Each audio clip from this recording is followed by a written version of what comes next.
A fully formed environmental belief system is an environmental ideology, or a way of thinking about the natural world that a person uses to justify actions toward it. Your belief system is both an individual and a cultural product. The environmental history of this country, your childhood and adult experiences with the natural world, the beliefs of your parents and your significant others, these all help to develop your environmental beliefs.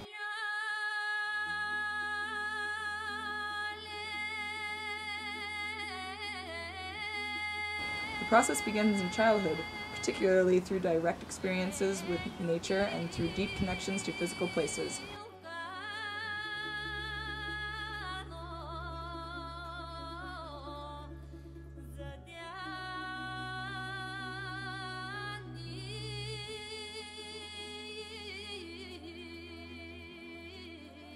By adulthood, much of your ideological foundation has been laid, but significant adult experiences may continue to shape it.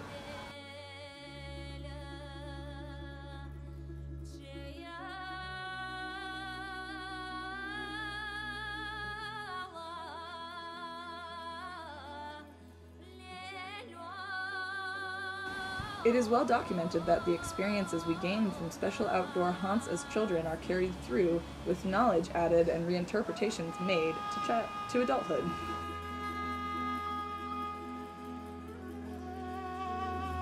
Experiences with nature are like baggage a child carries that help shape the present and future. There are, of course, different ways to experience nature.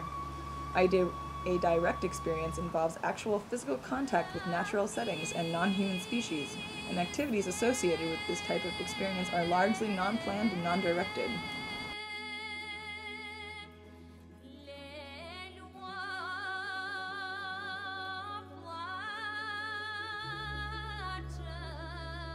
Indirect experiences also involve physical contact with nature, but are more restricted, programmed, and managed context.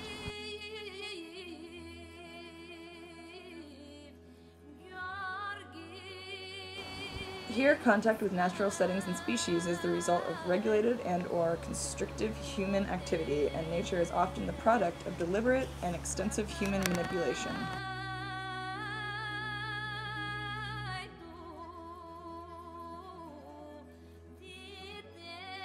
Indirect experiences include visits to zoos, aquariums, botanical gardens, and contact with domesticated animals and habitats such as pets, gardens, and manicured parks.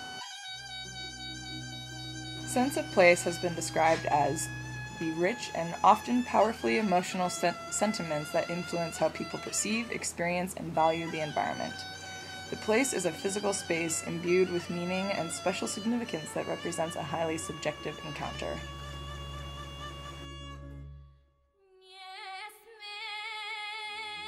For many people, the relationship they have with a particular place also becomes the means by which they grapple with issues like identity and self-development. If you feel troubled, you might go for a walk in the park or woods.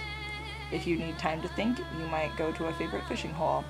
Children likewise need undirected time alone in a favorite place.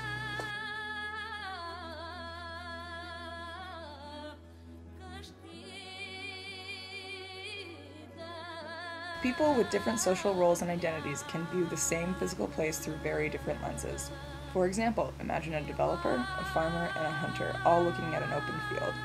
Each will conceptualize the place and its potential according to who they are and how they define themselves. The values and importance they attach to the field and the way each of them views it is fundamentally an expression of their self-identity. Not only do places affect how individuals look out on the world, they influence how they look at themselves. How one understands, evaluates, and acts in a geographic setting directly reflects one's self-identity.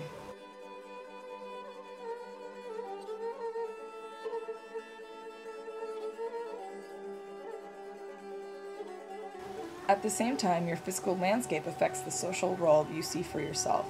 In other words, how you interact in a place shapes your identity relative to that place.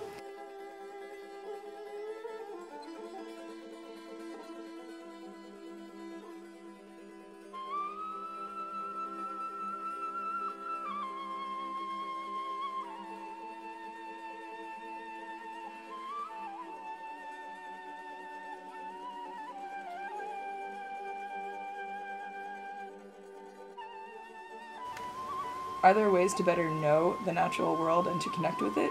Environmental education programs maintain that when children know a place intimately, they are more likely to care for it, respect it, and safeguard it.